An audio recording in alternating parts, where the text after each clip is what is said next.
सुप्रभात गोरखपुर। मैं हूँ काव्या और आप सुन रहे हैं गो गोरखपुर रेडियो। एक और नई सुबह, एक और नया दिन और मैं हाजिर हूँ आपके लिए सारी बड़ी खबरों का पिटारा लेकर। इस बुलेटिन में हम आपको बताएंगे कि गोरखपुर और आसपास के इलाकों में क्या कुछ खास हुआ। दिन की शुरुआत करने से पहले ये जानना जरूरी है कि हमारे आसपास क्या चल रहा है। तो चलिए बिना किसी देरी के सबसे पहले जानते हैं कुछ मुख्य सुर्खियाँ। रेल यात्रियों के लिए जरूरी सूचना। गोरखपुर लखनऊ रेलखंड पर निर्माण कार्य के चलते 5 से 8 अक्टूबर तक 11 महत्वपूर्ण ट्रेनें गोरखपुर के रास्ते नहीं चलेंगी। पुलिस की साइबर टीम ने त्वरित कार्रवाई कर बड़हलगंज की एक महिला को वापस दिलाए गलती से ट्रांसफर हुए 1,28,000 रुपए। जिला अस्पताल की ओपीडी होगी आधुनिक, मरीजों को बेहतर सुविधाएं मिलेंगी। सूर्यकुंड उपकेंद्र में फाल्ट से सुभाष चंद्र बोस नगर के 1500 घर अंधेरे में डूबे, देर रात तक परेशान रहे लोग।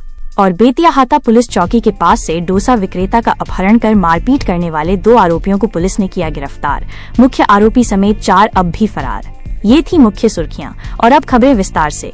एक बहुत ही अच्छी खबर बड़हलगंज से है, जो पुलिस और जनता के बीच बढ़ते भरोसे और सकारात्मक बदलाव को दिखाती है।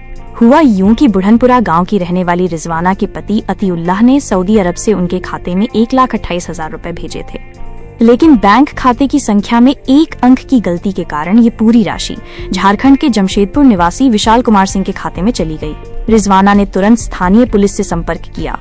थानाध्यक्ष चंद्रभान सिंह के नेतृत्व में साइबर टीम ने मामले को गंभीरता से लेते हुए तुरंत कार्रवाई की और बैंक अधिकारियों से समन्वय स्थापित कर कुछ ही दिनों में पूरी राशि रिजवाना के खाते में वापस जमा करा दी।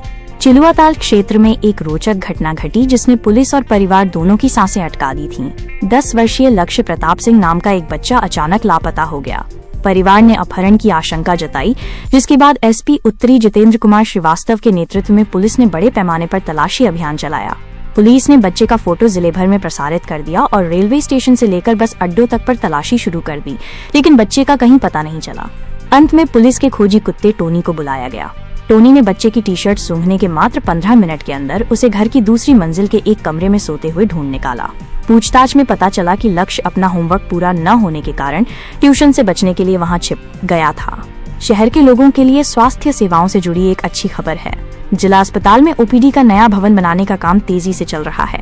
सीएमएस डॉक्टर बीके सुमन के अनुसार इस नए भवन में मरीजों को बेहतर सुविधाएं मिलेंगी। डिजिटल स्क्रीन पर चिकित्सकों की जानकारी प्रदर्शित होगी, जिससे मरीजों को भटकना नहीं पड़ेगा। इसके अलावा नए परिसर में एक ऑडिटोरियम, लाइब्रेरी और डीएनबी डिप्लोमैट नेशनल बोर्ड के छात्रों के लिए एक आधुनिक लाइब्रेरी बनाने की भी योजना है।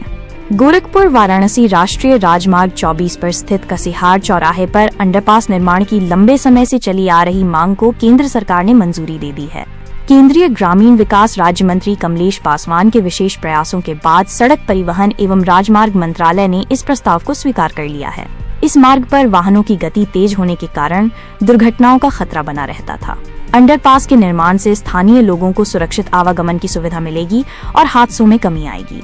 ये थी शहर से कुछ अच्छी खबरें जो मन में एक नई उम्मीद जगाती हैं। चलिए अब जानते हैं शहर की कुछ अन्य गतिविधियों के बारे में। जो लोग ट्रेन से यात्रा करने की योजना बना रहे हैं, उनके लिए ये एक महत्वपूर्ण सूचना है। गोरखपुर लखनऊ रेलखंड पर गोंडा बुड़वल के बीच तीसरी लाइन का निर्माण कार्य चल रहा है। इस कारण 5 से 8 अक्टूबर तक नॉन इंटरलॉकिंग का काम होगा। इस अवधि के दौरान 4 पैसेंजर ट्रेनें निरस्त रहेंगी और 11 महत्वपूर्ण ट्रेनों का मार्ग बदला जाएगा। यात्रियों से अनुरोध है कि वे अपनी यात्रा शुरू करने से पहले ट्रेनों की स्थिति की जांच अवश्य कर लें। शहर के सुभाष चंद्र बोस नगर कॉलोनी के निवासियों को बिजली कटौती की भारी समस्या का सामना करना पड़ा।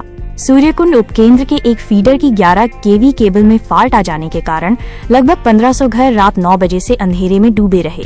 बख्शीपुर के अधिशासी अभियंता अतुल रघुवंशी ने बताया कि एक निर्माण कार्य के दौरान केबल कट जाने से ये समस्या उत्पन्न हुई।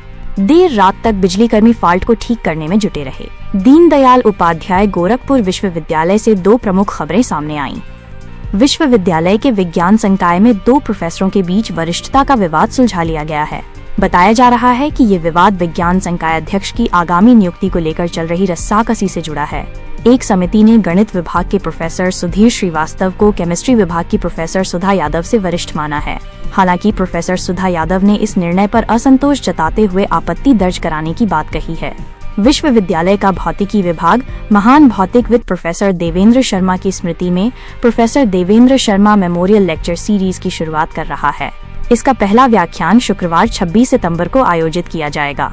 गोरखपुर चिड़ियाघर में सीतापुर के जंगल से लाई गई एक बाघिन अपने नए परिवेश में ढल नहीं पा रही है। उसे क्वारंटीन सेंटर में रखा गया है, जहां वो काफी तनाव में और आक्रामक व्यवहार कर रही है। वो सामान्य से कम खुराक ले रही है और किसी को पास देखकर उत्तेजित हो जाती है। चिड़ियाघर के चिकित्सक डॉक्टर योगेश प्रताप सिंह उसकी विशेष निगरानी कर रहे हैं और उसे नए माहौल में ढालने का प्रयास कर रहे हैं। आगामी दुर्गा पूजा और दशहरा त्योहारों को देखते हुए शहर में सुरक्षा व्यवस्था कड़ी कर दी गई है। इसी क्रम में कल शाहपुर थाना क्षेत्र में पुलिस ने पैदल गश्त की। साथ ही मिशन शक्ति अभियान के तहत महिलाओं और बालिकाओं को सुरक्षा, सम्मान और उनके अधिकारों के बारे में जागरूक भी किया गया। और अब आखिर में रुख करते हैं अपराध जगत की कुछ खबरों की ओर। शहर के व्यस्त बेतियाहाता चौराहे पर पुलिस चौकी के पास से एक डोसा विक्रेता सूर्यदेव यादव का अपहरण कर उन्हें बंधक बनाकर पीटने का सनसनीखेज मामला सामने आया है। कैंट पुलिस ने त्वरित कार्रवाई करते हुए 2 आरोपियों को गिरफ्तार कर लिया है, जबकि मुख्य आरोपी रमन सिंह समेत 4 अन्य की तलाश में दबिश दी जा रही है। एक अदालत ने कैंपियरगंज के गोपालपुर गांव की रहने वाली अभियुक्ता सरस्वती को 10 साल के कठोर कारावास की सजा सुनाई है। सरस्वती पर अपनी पड़ोसी गीता देवी पर पेट्रोल डालकर आग लगाने का आरोप था, जिसके बाद इलाज के दौरान गीता की मौत हो गई थी। अदालत ने इसे गैर इरादतन हत्या का मामला मानते हुए दोषी पर 5,000 रुपए का अर्थदंड भी लगाया है। संत कबीर नगर की एक अदालत ने बेलीपार के मलाव निवासी प्रवीण पांडेय को 9 वर्ष 6 माह की सश्रम कैद और 7,000 रुपए अर्थदंड की सजा सुनाई है। प्रवीण को चोरी के ट्रैक्टर, बाइक और एक अवैध तमंचे के साथ नेपाल जाते हुए पकड़ा गया था।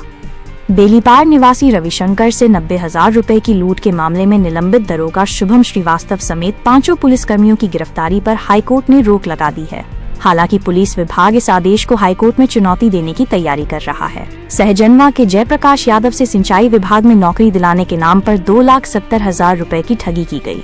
आरोप है कि उनके ससुराल पक्ष के ही 3 लोगों रामअचल, उमेश शर्मा और पूनम शर्मा ने इस ठगी को अंजाम दिया।